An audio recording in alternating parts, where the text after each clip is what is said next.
Hi, I'm James McGuire, and on today's webcast, we're talking about the challenges that companies face as they work to build out their AI deployment. Every company knows they need to get on board with AI, but the difficulties are numerous, including cost, compliance, deciding what vendor to hire. To provide insight into handling those challenges, I'm joined by someone who knows as much about the AI market as anyone. With me is Venky Veeraraghavan, Chief Product Officer at DataRobot. Venky, absolutely thrilled to have you with us today. Nice to see you again, James. I'm very excited to be here. And I'm assuming that DataRobot's probably keeping you busy. The company appears to be in a rapid growth phase. I take it you're pretty much working these days. Yes, we are working very hard and a lot of exciting work, between the releases earlier this year and the next one coming up in the fall. Lots and lots of cool work to do. Great. Well, I think the question is clearly enterprises are eager to gain competitive advantage from AI or expand the advantage they already have, but there's challenges. So what do you see as the biggest challenge or some of the biggest challenges for companies who want to deploy AI? So, I would think about like three things. There's a combination, many of them, I try to think of them as top three. Hmm. One is sort of like, is the AI that they're building out, is it valuable? Is it valuable to the Hmm. user? Does it give business value? Helps the bottom line or top line? Uh, is it safe? Do they have confidence in how it works? Can they believe the results? Can they let their employees and their customers use the AI and sort of not make mistakes and certainly not get on the press? Hmm. And the third one is like, do they have the expertise to run uh, the solution in the long term? So I think it's one thing to say, a team got together and built a little POC and did a demo, but what does it mean to run over time? And that's when some of the things you talked about in terms of cost, in terms of compliance, how do you sort of make sure it runs long term, and is the company set up for it? Well, I think on that safety point, I wouldn't say that AI obviously is not dangerous, but I think there's a number of unknowns, especially for companies who aren't as familiar with it. Maybe an employee is going to enter some information into the app that is actually proprietary. Maybe the app might hallucinate. There's still a little bit of a we're not sure which direction this is going aspect to the safety question. Agree, disagree?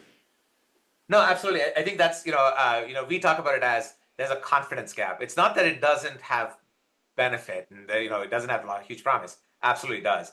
The question is like, will you depend your business on it, right? And for all the reasons you talked about. So I think like a lot of the work that people have to think through is, how do you know that the solution is going to work as you intended it, like the spec for that thing? How do you know it's going to work?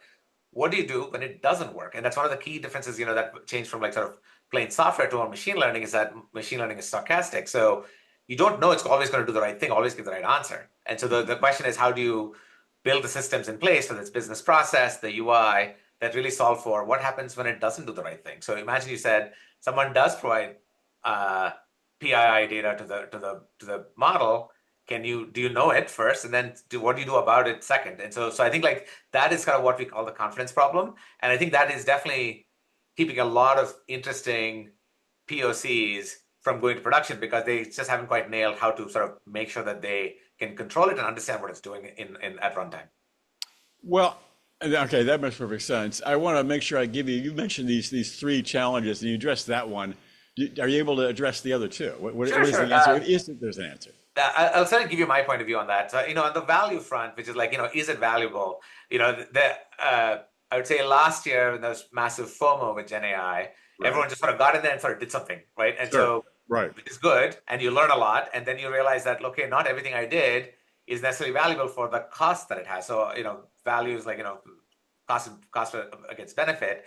Sometimes the benefit is not there, and the benefit may not be just that, it doesn't do the work, but it's also, did I get the output of the AI in front of the right people who can use it, right? And so, Microsoft talks about Copilot, which is gets in front of all the users. Like if you're doing an enterprise app, where is it? Or is it, if you build an enterprise model or a solution, where does it show up? Does it show up in Salesforce? Does it show up in Marketo? Does it show up in your custom app? And so I think one of the big sort of issues with value is like, you have to get the AI, so to speak, if you can talk about it as a noun, how do you get it in the place where users are using and doing their work, right? So the business processes, the business workflows, you have to get it in there. And that is actually kind of not trivial. In fact, we've spent a lot of time in the last few decades when you're doing digital transformation, it's like sort of getting all the information from the right place into the right place. So we talk about in BI the same thing. So I think we have the exact same problem with AI, which is like it's very, very easy to build an AI model, a RAG solution, or an agent, and you say, this is awesome. But then you say, dude, how do I get in front of 100,000 agents or 100, million customers? And how do I know? That is the next level of work you need to do. So you have to bridge that gap. Makes sense. I mean, the board might ask you, are you using AI? So at least you could say yes. But then the question is it really giving you value?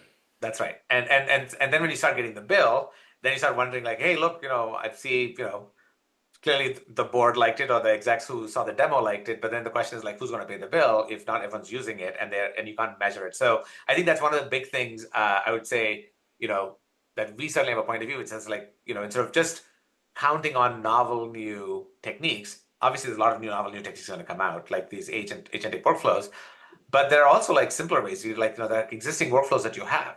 How do you inject AI into that and sort of really integrate it such that it works as part of your marketing campaigns? And so that I think is an important part of how you sort of bridge this value gap, which is not just focus on like, does it work in a demo, but really sort of think through like, what business process is it improving? Can I A/B test it? Can I measure the difference? Mm-hmm. Did you get a chance to talk about your 3 points? I mean, you talked about the safety one. I talked about two. The third one is expertise. On the expertise front, I would say, AI has been traditionally the space for data scientists and analysts, people doing data science. But as you look at Gen AI, you see that a lot more people need to be involved to actually make it work. So whether it's a product manager or a product owner or a PMM, a product marketing manager who owns a product who says, I want to define the experience for my consumer. So it's not a data science. You're not building a model anymore. You're building the user interface. You're speccing the user interface. How does that person come in? You were talking about how do you sort of package this bigger solution, which is not just a model, but the integration with a database and the integration with the application. So you want to talk about now software developers who are now involved. And so having a sort of a common agreed upon way in which all of these folks work together, they have the right tools, and they are quite different people. Like, some the PMMs and the business owners might be no code. Developers are all code.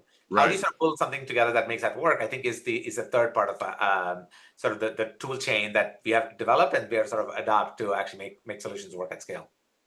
Well, it brings us to the question of cost. I want to get into cost, but something you said reminds me, hiring people with the expertise feels like at this point it's exceptionally expensive. It may not be as expensive going forward. A few years from now, there'll be more people who have the expertise, but now it feels like still that person who really has the AI expertise can be kind of a rare bird and so an expensive bird, so to speak. Sure, I think the expertise problem has become better, but it's not done yet, right? And so I think for most enterprises, if you're trying, like 5 years ago, even getting a sort of really good data scientist was a very, very hard job. I think a lot of companies now have great data science teams. Now the question is like, do you have the rest of it? And, I think there's a set of data scientists who are sort of building these frontier models. They're incredibly expensive. We see news reports about that. But most companies don't need that. What they need is really folks who understand the business, know how to use this tool chain and sort of collaborate to actually build a solution. And Gen AI actually lowers the barrier for expertise in a lot of ways to sort of solve these problems, because you're not building these like esoteric models that's coming in open source. It's coming via APIs. And so in some ways that's been factored out and become more of a platform. And now most enterprises have to sort of figure out how to use all that power as opposed to how to create all that power. Well, all right, then cost seems like it's the thorniest issue. I'm imagining some executive out there and he or she thinks, well, we need to do this with AI. What's it going to cost? It's not like, going to the car lot and realize it's going to cost $35,000. Like, no, there's so many variables that go into the cost of enterprise AI, from hiring to, hiring a provider. And thoughts on this? I mean, how can it be more predictable? I would say it'll get more predictive as we have more and more use cases that have been successful. So I think this is one of the general problems of an early space, is that there's no best practices that's been written down that says how to do it. So I think I would say most of the customers we talk to, they're all on this learning journey themselves. And the question is, how do you go through that learning journey quickly, right? And one example I would say is like, again, we talked about 18 months ago, seriously, the only real game in town was OpenAI, right? And so everyone's like, well, I have to do it, and it's a big bill to pay. But fast forward 18 months, and now you have thousands of models. There are some frontier models. There are many, many providers of frontier models. There are lots of open source models, and there are a lot of like sort of both commercial and self-built task-specific models. So now the question is, you have all these things for your use case. What is the right one, right? And so how do you sort of think through that? That I think becomes a more interesting problem. And you could say like, I really want to use a very expensive frontier model if the return is super high, and it's totally fine. But if you're trying to do a much smaller problem where like you're trying to save cents or dollars on a phone call, then you may not want a $35 bill for each engagement from a LLM. And so I think what you have to do is to figure out how do you pick the right performance benefit or cost performance on that curve. How do you pick that? And that I think is one of the big problems that we have to solve for. And we have some work cooking up in that space, but I'd say it's it's a problem that everyone faces today. And so while it's not 100%, you can do some amount of cost planning, but in the end, like I don't think someone can say, hey, look, to solve this problem, use this model, it costs this much for X number of users. Like we don't have that baseline yet. Right. I wonder if that will ever appear. Maybe, maybe not. Something you said reminded me that 18 months ago, OpenAI was the only game in town. It seems that as AI is developing, it appears that artificial intelligence will not be controlled by a few monolithic providers, but will be about partnerships and alliances. Agree, disagree on that one? No, I definitely agree. I think there'll be a small number. I don't know it's one or three. I think that there might be like a dozen. You can think about Anthropic and Cohere. There's a number of people who are really investing like tens and hundreds of millions and billions of dollars on building these frontier models. I think that number, just because of the size of that the bill, there'll be a small number of people building those models. But most of the time, you don't need all of those models for doing all the basic work. And so I think that's where you see the work that Meta did with Llama 3.1. Like it is really, really good, and it's free, and that has multiple sizes. So you can start picking where you want to be on that price performance curve. So I think what we'll see is a much more heterogeneous sort of like model area, and you can see a lot of the big companies and sort of companies like ours who are like offering customers a variety of models. So there's a model garden or Bedrock. There's this idea of like, look, there are lots of models, and you have to choose what's right for them. And then really the interesting thing becomes, how do you pick the right one, right? That is the right space for correctness, the right space for sort of the kinds of experience you want to build, and the right cost structure to actually deliver that. Well, I think that is definitely one of the questions du jour. How do you pick the right model? Someone's shopping out there for a model. Do they pick a proprietary model? Do they pick a small customized model? And any thoughts on how to pick the right LLM? So I would say today it still feels like, at least to the best of my knowledge, like a lot of work in manually doing this work. And so at the risk of sounding a little nerdy, like, if you think about like a sort of classical RAG pipeline, there are lots of choices you have to make. You have to make like, how do you do chunking? You have to do how to do retrieval, right? And what are the embedding strategy? You also have temperature and prompt strategy. You also have sort of deployment and sort of things like that. So if you think of all of them as hyperparameters, what you really want to do is to sort of say optimize them across the board against some metric you're going to optimize for, right? And so that's, you're saying, hey, look at this, I'm optimizing for accuracy, or I'm optimizing for non-toxicity. So pick your sort of evaluation metrics, and then you try to sort of pick through the space, and each model becomes one of the hyperparameters, so to speak, that in which you work through it. So that, I think, is the interesting problem for us to solve. And funny enough, like it resonates well with us because that's kind of what we did with classical ML with AutoML, right? Which is, we sort of explored this big space and said, like, here are some interesting places that you can sort of look at. And so I feel like there's a lot of interesting work we can do in that space, and to sort of help very quickly figure out how to explore the large space of models and these parameters, and then how do you get to the small part that you want to exploit and go deep into. Sounds good, actually. Okay, so I want to make sure I give you a chance to talk about DataRobot. What's new? What do customers need to know? What's happening with DataRobot? So, DataRobot, we're always moving. And so we had sort of a nice spring launch and a summer launch. Now we're sort of heading into the fall. And so, the big things we're working on is getting deeper on the Gen AI space, sort of like making sure that we give customers more capability. Sort of, we've learned a lot from customers in terms of what we're trying to, what problems we've had, sort of like, getting these things deployed at scale and sort of taking that learning and putting it back. So Gen AI is sort of clearly a huge part of it. We continue to focus on our current customers who have sort of bought us for democratization and sort of predictive AI. So I think, we're one of the unique platforms that have both full tightly integrated.